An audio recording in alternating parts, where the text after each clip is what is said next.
Hi friends, welcome back to my channel. ನಾವಿವತ್ತು ನೋಡ್ತಾ ಇದ್ವಿ ದ್ವಿತೀಯ BA ಮತ್ತು BCom ಅವರ ಕನ್ನಡ ಭಾಷಿಕದಲ್ಲಿ ಬರುವಂತಹ 3ನೆಯ ಘಟಕ ವಚನಗಳು ಅನ್ನುವಂತಹದ್ದು.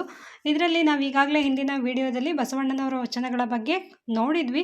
ಈಗ ಅಕ್ಕ ಮಹಾದೇವಿಯವರ ವಚನಗಳ ಬಗ್ಗೆ ನೋಡ್ತಾ ಇದ್ದೀವಿ. ಇದು ಕೇವಲ 5 ಮಾರ್ಕ್ಸ್ಗೆ ಕೇಳೋದ್ರಿಂದ ಅಷ್ಟೊಂದು ಇಂಪಾರ್ಟೆಂಟ್ ಅಲ್ಲದೆ ಹೋದ್ರೂ ಕೂಡ 5 ಮಾರ್ಕ್ಸು ಇಂಪಾರ್ಟೆಂಟ್ ಅನ್ನೋಂಥವ್ರಿಗೆ ಇದು ಯೂಸ್ ಆಗುತ್ತೆ ಅನ್ನುವಂತಹ ಉದ್ದೇಶದಿಂದ ಈ ಒಂದು ವಿಡಿಯೋವನ್ನು ಮಾಡ್ತಾ ಇದ್ದೀನಿ. ಎಲ್ಲದರಲ್ಲೂ ಒಂದೇ ರೀತಿ ಪ್ರಶ್ನೆಗಳನ್ನು ಕೇಳಲ್ಲ, ಪ್ರಶ್ನೆಗಳು ಬದಲಾಗ್ತಾ ಇರುತ್ತೆ. ಕೆಲವೊಂದು ಬಾರಿ ಯಾರಾದರೂ ಒಬ್ಬ ವಚನಕಾರರ ಒಂದು ಪ್ಯಾರಾಗ್ರಾಫ್ನ ವಚನವನ್ನು ಕೊಟ್ಟು ಆ ವಚನಕ್ಕೆ ಭಾವಾರ್ಥ ಸಹಿತ ಸಂದರ್ಭದ ವಿವರಣೆಯನ್ನು ಕೇಳ್ಬೋದು, ಅಥವಾ ಯಾರಾದರೂ ಒಬ್ಬ ವಚನಕಾರರ ಬಗ್ಗೆ ಕೂಡ ಬರೆಯೋದಕ್ಕೆ ಕೇಳ್ಬೋದು. ಹಾಗಾಗಿ ಎರಡೂ ರೀತಿ ಪ್ರಶ್ನೆಯನ್ನು ಕೇಳಿದ್ರೂ ಸಹ ನಾವು ಉತ್ತರವನ್ನು ಬರೆಯೋದಕ್ಕೆ ರೆಡಿ ಆಗಿರಬೇಕಾಗತ್ತೆ. ಅದಕ್ಕೋಸ್ಕರ ನಾವೀಗ ಮೊದಲಿಗೆ ಅಕ್ಕ ಮಹಾದೇವಿಯವರ ಪರಿಚಯವನ್ನು ಮಾಡಿಕೊಳ್ಳೋಣ. ಅಕ್ಕ ಮಹಾದೇವಿ 12ನೇ ಶತಮಾನದ ಶಿವಶರಣೆ ಮತ್ತು ಸಾಹಿತ್ಯದ ಪ್ರಮುಖ ವಚನಗಾರ್ತಿ ಅಂತಲೇ ಹೇಳ್ಬೋದಾಗಿರುತ್ತೆ. ಬಸವಣ್ಣನವರ ಸಮಕಾಲೀನರಾಗಿದ್ದಂತಹ ಇವರು ಶರಣ ಚಳುವಳಿಯ ಪ್ರಮುಖ ಧ್ರುವತಾರೆಯಾಗಿದ್ದವರು ಅಂತಲೇ ಹೇಳ್ಬೋದು. ಇವರ ಜೀವನ ಹಾಗೂ ಹಿನ್ನೆಲೆಯನ್ನು ನೋಡೋದಾದರೆ, ಇವರು ಶಿವಮೊಗ್ಗ ಜಿಲ್ಲೆಯ ಶಿಕಾರಿಪುರ ತಾಲೂಕಿನ ಉಡುತಡಿ ಅನ್ನುವಂತಹ ಗ್ರಾಮದಲ್ಲಿ ಜನಿಸಿದರು. ಸುಮತಿ ಮತ್ತು ನಿರ್ಮಲ ಶೆಟ್ಟಿ ಅನ್ನುವಂಥವರ ಮಗಳಾಗಿ ಜನಿಸಿದರು. ಇವರು ಲೌಕಿಕ ಜೀವನದ ಬಗ್ಗೆ ಆಸಕ್ತಿ ಇಲ್ಲದೆ ಇದ್ದರೂ ಸಹ ಅಂದಿನ ರಾಜ ಕೌಶಿಕನ ಒತ್ತಾಯಕ್ಕೆ ಮಣಿದು ಅವನನ್ನು ವಿವಾಹವನ್ನು ಸಹ ಆಗ್ತಾರೆ. ಆದರೆ ಆಕೆಯ ದೈವಿಕ ಪ್ರೇಮದ ಮುಂದೆ ಲೌಕಿಕ ಸುಖಗಳು ಗೌಣವಾದವು. ಅಕ್ಕ ಮಹಾದೇವಿಯವರು ಬಾಲ್ಯದಿಂದಲೂ ಸಹ ಮಲ್ಲಿಕಾರ್ಜುನನನ್ನೇ ತನ್ನ ಪತಿ ಎಂದು ನಂಬಿದ್ದರು. ರಾಜ ಕೌಶಿಕನ ಅರಮನೆಯನ್ನು ತೊರೆದು ಲೌಕಿಕ ಬಂಧನಗಳಿಂದ ಮುಕ್ತರಾಗಿ ಅನುಭವ ಮಂಟಪಕ್ಕೆ ಬಂದು ಸೇರ್ತಾರೆ. ಅಲ್ಲಿ ಬಸವಣ್ಣ, ಅಲ್ಲಮ ಪ್ರಭುಗಳಂತಹ ಮಹಾಶರಣರ ಮೆಚ್ಚುಗೆಗೆ ಪಾತ್ರರಾಗ್ತಾರೆ. ಇವರು ಸಾಹಿತ್ಯಕ್ಕೆ ನೀಡಿದಂತಹ ಕೊಡುಗೆಗಳು ಅಂತಂದರೆ ಅನೇಕ ವಚನಗಳನ್ನು ಇವರು ರಚಿಸಿದ್ದಾರೆ. ಇವರ ವಚನಗಳ ಅಂಕಿತ ನಾಮ ಚನ್ನಮಲ್ಲಿಕಾರ್ಜುನ ಅನ್ನುವಂಥದ್ದು. ಇವರ ವಚನಗಳು ಅತ್ಯಂತ ಭಾವಪೂರ್ಣವಾಗಿದ್ದು ಅದರಲ್ಲಿ ಆತ್ಮದ ಹಂಬಲ ಮತ್ತು ಆಧ್ಯಾತ್ಮಿಕ ತುಡಿತ ಎದ್ದು ಕಾಣುತ್ತದೆ. ಇವರು ರಚಿಸಿದಂತಹ ಮತ್ತೊಂದು ಪ್ರಮುಖವಾದಂತಹ ಒಂದು ಕೃತಿ ಅಂತಂದರೆ ಯೋಗಾಂಗ ತ್ರಿವಿಧಿ ಅನ್ನುವಂತಹದ್ದು.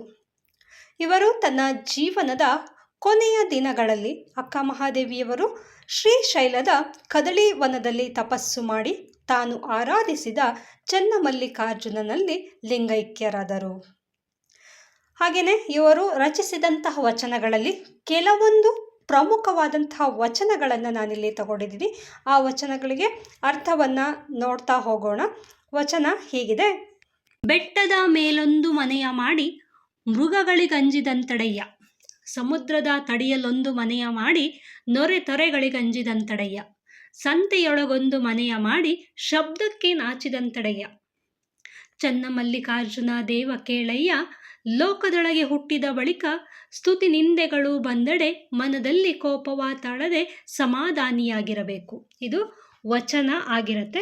ಈ ಒಂದು ವಚನಕ್ಕೆ ಅರ್ಥವನ್ನು ನೋಡೋದಾದರೆ, ಮನುಷ್ಯ ಯಾವ ರೀತಿ ಬದುಕಬೇಕು, ಮನುಷ್ಯ ಹೇಗೆ ಪರಿಸ್ಥಿತಿಗೆ ತಕ್ಕಂತೆ ಹೊಂದ್ಕೊಂಡು ಹೋಗಬೇಕು ಅನ್ನೋದನ್ನು ಈ ಒಂದು ವಚನಗಳಲ್ಲಿ ಅವರು ಹೇಳ್ತಾ ಹೋಗ್ತಾರೆ. ಅಕ್ಕ ಮಹಾದೇವಿಯವರ ಪ್ರಸಿದ್ಧ ವಚನಗಳಲ್ಲಿ ಇದು ಒಂದು ಅಂತ ಹೇಳ್ಬಹುದು.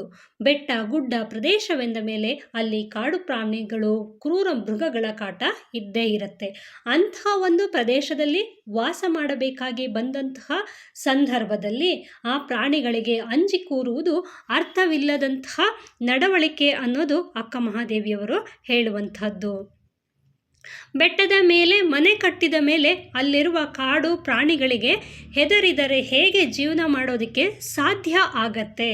ನಮಗೆ ಗೊತ್ತಿದೆ ಕಾಡು ಬೆಟ್ಟ ಗುಡ್ಡ ಅಂತಂದರೆ ಅಲ್ಲಿ ಕಾಡು ಪ್ರಾಣಿಗಳು ಮೃಗಗಳು ವಾಸ ಮಾಡ್ತವೆ ಅಂತ ಹೇಳಿ. ಹಾಗೆ ಗೊತ್ತಿದ್ದೂ ಸಹ ನಾವಲ್ಲಿ ವಾಸ ಮಾಡಬೇಕಾಗಿ ಬಂದಂತಹ ಸಂದರ್ಭದಲ್ಲಿ ಅವುಗಳ ಜೊತೆಯಲ್ಲಿ ಬದುಕುವಂಥದ್ದು ಅಥವಾ ಅವುಗಳನ್ನು ಎದುರಿಸಿ ಬದುಕುವಂತಹ ಜೀವನವನ್ನು ನಾವು ರೂಢಿ ಮಾಡ್ಕೋಬೇಕು ಅಂತ ಹೇಳಿ ಇಲ್ಲಿ ಅಕ್ಕ ಮಹಾದೇವಿಯವರು ಹೇಳ್ತಾ ಇರುವಂತಹದ್ದು. ನೆಕ್ಸ್ಟು, ಸಮುದ್ರದ ತಡೆಯಲೊಂದು ಮನೆಯ ಮಾಡಿ ನೊರೆ ತೊರೆಗಳಿಗಂಜಿದಂತಡೆಯ್ಯ, ಸಮುದ್ರದ ತಡೆಯಲೊಂದು ಮನೆಯ ಮಾಡಿ ನೊರೆ ತರೆಗಳಿಗೆ ಅಂಜಿದಂತಡೆಯ ಅಂದರೆ ಸಮುದ್ರದ ತಡಿ ಅಂತಂದರೆ ಸಮುದ್ರದ ದಡ ಅಥವಾ ಸಮುದ್ರದ ಅಂಚಿನಲ್ಲಿ ಅಂತ ಹೇಳ್ಬೋದು. ಸಮುದ್ರದ ಅಂಚಿನಲ್ಲಿ ನಾವು ಮನೆ ಮಾಡಬೇಕು ಅಂತಂದರೆ ನೊರೆ ತರೆಗಳಿಗೆ ಅಂತಂದರೆ ಅಲೆಗಳು ಬರುವಂತಹ ಆರ್ಭಟಕ್ಕೆ ನಾವು ಅಂಜಿದರೆ ಅದು ಹೇಗೆ ಸಾಧ್ಯವಾಗುತ್ತದೆ? ನಮಗೆ ಗೊತ್ತಿದೆ ಸಮುದ್ರ ಅಂತಂದ ಮೇಲೆ ಅದರಲ್ಲಿ ಅಲೆಗಳು ಬರುತ್ತೆ. ಅಲೆಗಳ ಪ್ರವಾಹವನ್ನು ತಡೆದುಕೊಳ್ಳುವಂತಹ ಶಕ್ತಿ, ಸಾಮರ್ಥ್ಯ ಅಥವಾ ಅದನ್ನು ಎದುರಿಸುವಂತಹ ಧೈರ್ಯ ಕೂಡ ನಮಗೆ ಬೇಕಾಗತ್ತೆ. ಹಾಗಾಗಿ ಸಮುದ್ರದ ತೀರದಲ್ಲಿ ಮನೆ ಕಟ್ಟಿ ವಾಸ ಮಾಡಬೇಕು ಅಂತಂದಾಗ ಅಲ್ಲಿ ಅಪ್ಪಳಿಸುವಂತಹ ತೆರೆ ನೊರೆಗಳ ಹೊಡೆತವನ್ನು ಸಹಿಸ್ಕೊಳ್ಬೇಕಾಗತ್ತೆ. ಅವನ್ನ ಎದುರಿಸಬೇಕು ಅಥವಾ ಅವುಗಳನ್ನು ಸಹಿಸಿಕೊಳ್ಳುವಂತಹ ಒಂದು ಶಕ್ತಿ, ಸಾಮರ್ಥ್ಯ ಅಥವಾ ಆ ಧೈರ್ಯ ನಮ್ಮಲ್ಲಿರಬೇಕು ಅನ್ನೋದು ಅಕ್ಕ ಮಹಾದೇವಿಯವರ ವಚನದ ಆಶಯ ಆಗಿರುತ್ತೆ. ಸಂತೆಯೊಳಗೊಂದು ಮನೆಯ ಮಾಡಿ ಶಬ್ದಕ್ಕೆ ನಾಚಿದಂತಡೆಯ ಅಂದರೆ ಸಂತೆ ಅಥವಾ ಮಾರ್ಕೆಟ್ ಅಂತಂದರೆ ಅಲ್ಲಿ ಜನಸಂದಣಿ ಇರುವಂತಹ ಒಂದು ಜಾಗ ಆಗಿರುತ್ತೆ. ಜನಸಂದಣಿ ಇತ್ತು ಅಂತಂದ್ರೆ ಅಲ್ಲೇನಿರುತ್ತೆ, ಜನಗಳ ಮಾತು ಕತೆಗಳು, ಶಬ್ದ, ಗಲಾಟೆ, ಕೂಗಾಟಗಳು ಇದ್ದೇ ಇರುತ್ತೆ. ಅಲ್ಲಿ ಅಂತಹ ಒಂದು ಪ್ರದೇಶದಲ್ಲಿ ನಾವು ವಾಸ ಮಾಡಬೇಕಾದಂತಹ ಪರಿಸ್ಥಿತಿ ಬಂದಾಗ ಅಥವಾ ಮಾರ್ಕೆಟ್ ಪಕ್ಕದಲ್ಲಿ, ಸಂತೆಯ ಪಕ್ಕದಲ್ಲಿ ನಾವು ಮನೆಯನ್ನು ಕಟ್ಟಿಕೊಂಡಾಗ ಆ ಸಂತೆ ನಡೆಯುವ ಸ್ಥಳದಲ್ಲಿ ಜನಗಳಿದ್ದಾರೆ, ಗುಂಪು ಗಲಾಟೆ ಇರುತ್ತೆ, ಶಬ್ದ ಬರುತ್ತೆ ಅಂತ ಹೇಳಿ ನಾವು ಹೆದರ್ಕೊಂಡು ಬದುಕೋದಕ್ಕೆ ಆಗತ್ತಾ? ಆ ಎಲ್ಲ ಸದ್ದು ಗದ್ದಲ ಏನಿರುತ್ತೆ ಆ ಎಲ್ಲ ಸದ್ದು ಗದ್ದಲಗಳನ್ನು ನಾವು ಸಹಿಸಿಕೊಳ್ಳಲೇಬೇಕು. ಅಲ್ಲಿರುವಂತಹ ಗುಂಪು ಗಲಾಟೆಗಳನ್ನು ನಾವು ಎದುರಿಸಲೇಬೇಕಾಗತ್ತೆ. ಹಾಗಾಗಿ ಅಲ್ಲಿರುವಂತಹ ಪರಿಸ್ಥಿತಿಗೆ ಹೊಂದಿಕೊಳ್ಳುವಂತಹ ಮನಸ್ಥಿತಿ ನಮ್ಮಲ್ಲಿರಬೇಕು. ನಮ್ಮ ಸುತ್ತಮುತ್ತ ಇರುವಂತಹ ಜಾಗ ಆಗಿರ್ಬೋದು, ಸಮಯ ಸಂದರ್ಭ ಯಾವುದೇ ಬಂದ್ರೂ ಕೂಡ ಆ ಸಮಯ ಸಂದರ್ಭಕ್ಕೆ, ಆ ಪರಿಸ್ಥಿತಿಗಳಿಗೆ, ಆ ಜಾಗಕ್ಕೆ ನಾವು ಹೊಂದಿಕೊಂಡು ಹೋಗಬೇಕು. ಅಂದರೆ ನಾವು ಒಂದು ಪರಿಸ್ಥಿತಿಯನ್ನು ಆರಿಸಿಕೊಂಡ ಮೇಲೆ ಅದಕ್ಕೆ ಸಹಜವಾಗಿ ಬರುವಂತಹ ಸವಾಲುಗಳು ಇದೆಲ್ಲ. ಏನು, ಬೆಟ್ಟದಲ್ಲಿ ವಾಸ ಮಾಡ್ತೀವಿ ಅಂತಂದರೆ ಕಾಡು ಪ್ರಾಣಿಗಳ ಜೊತೆಯಲ್ಲಿ ವಾಸ ಮಾಡುವಂಥದ್ದು ಅಥವಾ ಕಾಡು ಪ್ರಾಣಿಗಳ ಎದುರಿಸಿ ವಾಸಿಸುವಂತಹದ್ದು. ಸಮುದ್ರದ ದಡದಲ್ಲಿ ವಾಸಿಸಬೇಕು ಅಂದರೆ ಅಲ್ಲಿ ಬರುವಂತಹ ಸಮುದ್ರದ ಅಲೆಗಳಿಗೆ ಎದುರಿಸಿ ನಾವು ಬದುಕುವಂತಹದ್ದು.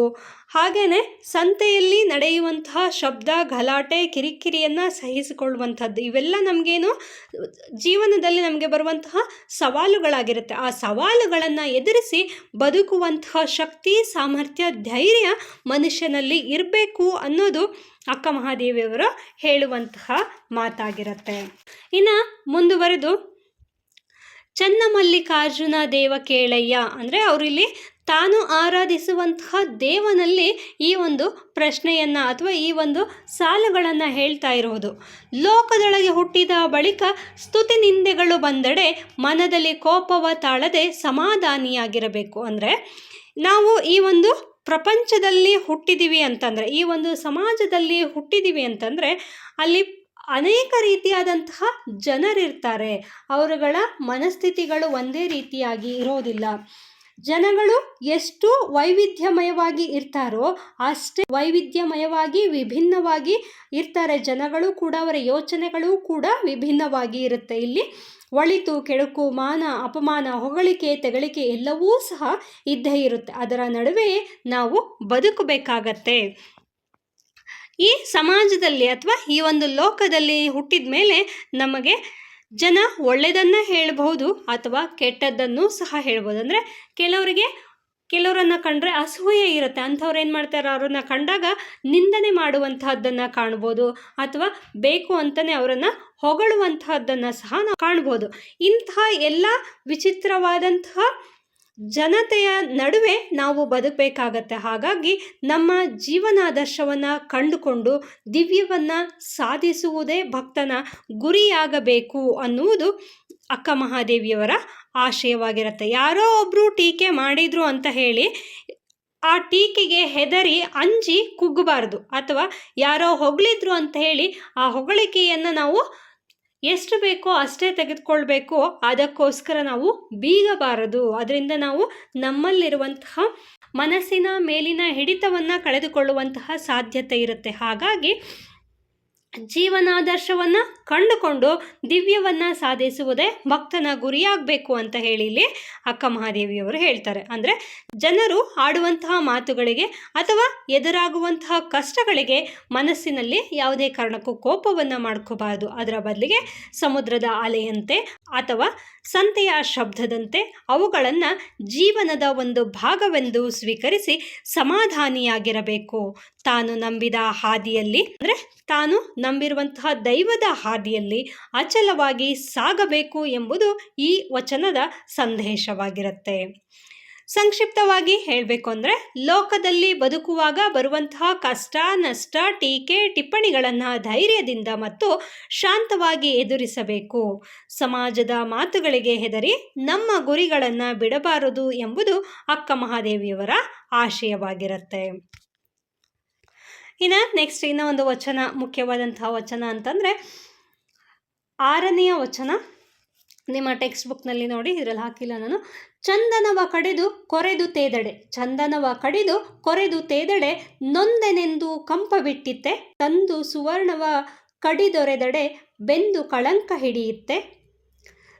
ಸಂದು ಕಡಿದ ಕಬ್ಬನು ತಂದು ಗಾಣದಲ್ಲಿಕ್ಕಿ ಅರೆದೆಡೆ ಬೆಂದು ಪಾಕಗುಡದೆ ಸಕ್ಕರೆಯಾಗಿ ನೊಂದೆನೆಂದು ಸಿಹಿಯ ಬಿಟ್ಟಿತ್ತೆ.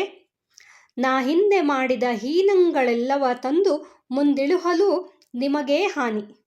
ಎನ್ನ ತಂದೆ ಚನ್ನಮಲ್ಲಿಕಾರ್ಜುನಯ್ಯ ನೀ ಕೊಂದೆಡೆಯೋ ತರಣೆಂಬುದ ಮಾಣೆ. ಇಲ್ಲಿ ಈ ಒಂದು ವಚನವು ನಮಗೆ ನೈಸರ್ಗಿಕವಾಗಿ ಕೆಲವೊಂದಷ್ಟು ಉದಾಹರಣೆಗಳನ್ನು ಕೊಡುವ ಮೂಲಕ ನಮ್ಮ ಗುರಿ ಉದ್ದೇಶಗಳು ಹೇಗಿರಬೇಕು ಅಥವಾ ನಾವು ಹೇಗಿರಬೇಕು ಅನ್ನೋದನ್ನ ಇಲ್ಲಿ ವಚನದ ಮೂಲಕ ಇಲ್ಲಿ ಅಕ್ಕ ಮಹಾದೇವಿಯವರು ನಮಗೆ ತಿಳಿಸ್ಕೊಡ್ತಿರುವಂತಹದ್ದು. ಅಂದರೆ ಚಂದನ ಅಂತಂದರೆ ಇಲ್ಲಿ ಗಂಧದ ಮರ ಅಂತ ಹೇಳ್ಬಹುದಾಗಿರುತ್ತೆ.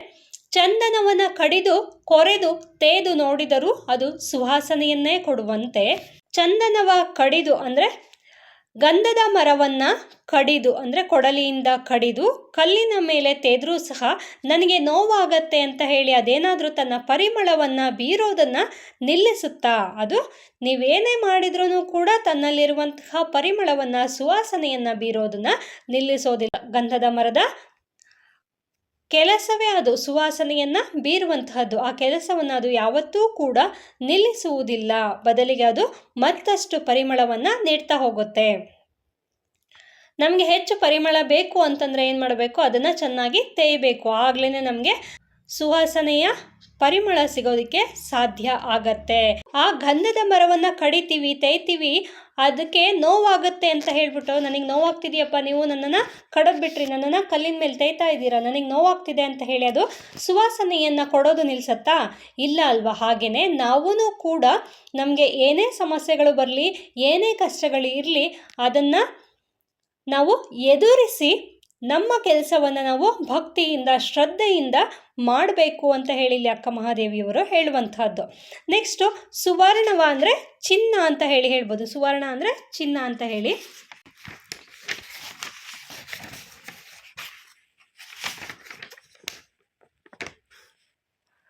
ಸುವರ್ಣವ ಕಡಿದೊರೆದಡೆ ಬೆಂದು ಕಳಂಕ ಹಿಡಿಯುತ್ತೆ. ಆ ಸುವರ್ಣ ಅಂದರೆ ಆ ಚಿನ್ನವನ್ನು ನಾವು ನಮಗೆ ಬೇಕಾದ ರೀತಿಯಲ್ಲಿ ಮಾಡ್ಕೋಬೇಕು ಅಂತಂದರೆ ಏನು ಮಾಡಬೇಕು, ನಾವು ಅದನ್ನು ಕತ್ತರಿಸಿ ಬೆಂಕಿಯಲ್ಲಿ ಸುಟ್ಟು ಅದಕ್ಕೆ ಮತ್ತೆ ನಮಗೆ ಬೇಕಾದಂತಹ ಆಕಾರವನ್ನು ಕೊಟ್ಟು ಅದಕ್ಕೆ ಹೊಳಪನ್ನು ಕೊಡಬೇಕಾಗತ್ತೆ.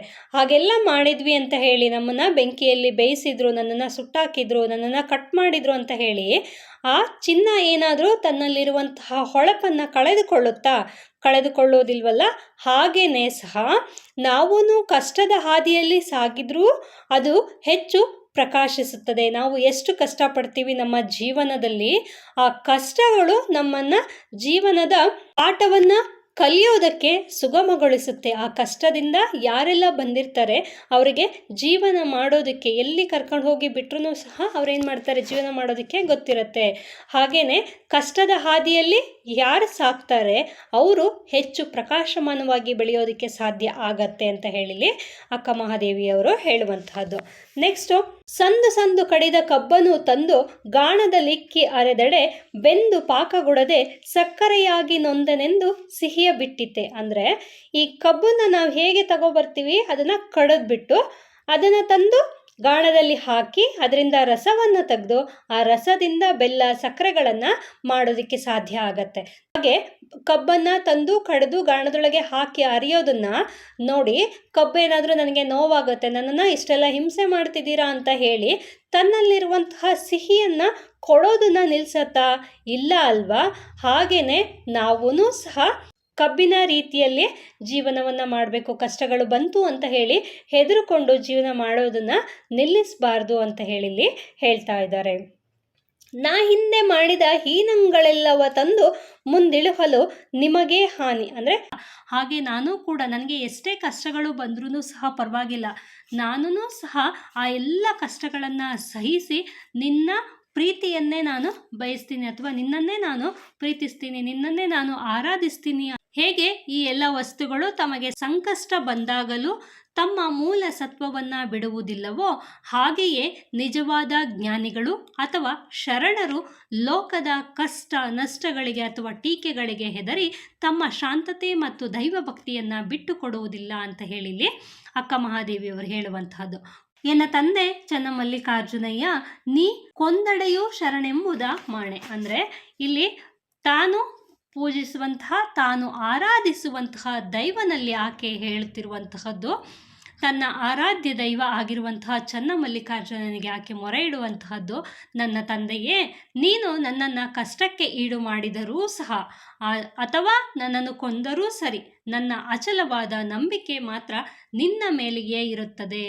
ಅನ್ಯರನ್ನು ಅಂತಂದರೆ ಆ ದೇವರನ್ನು ಚನ್ನಮಲ್ಲಿಕಾರ್ಜುನನ ಹೊರತುಪಡಿಸಿ ತನ್ನ ಸುತ್ತಮುತ್ತ ಇರುವಂತಹ ತನ್ನ ಲೌಕಿಕ ಸಂಬಂಧಗಳನ್ನು ನಾನು ಯಾವುದೇ ಕಾರಣಕ್ಕೂ ನಂಬೋದಿಲ್ಲ. ನನ್ನ ನಂಬಿಕೆ, ನನ್ನ ದೇವರು, ನನ್ನ ಪ್ರೀತಿ, ನನ್ನ ಶಕ್ತಿ ಎಲ್ಲವೂ ನೀನೇ ಅಂತ ಹೇಳಿ ಇಲ್ಲಿ ಅಕ್ಕ ಮಹಾದೇವಿಯವರು ಹೇಳುವಂತಹದ್ದು. ಯಾರನ್ನ ಕುರಿತು?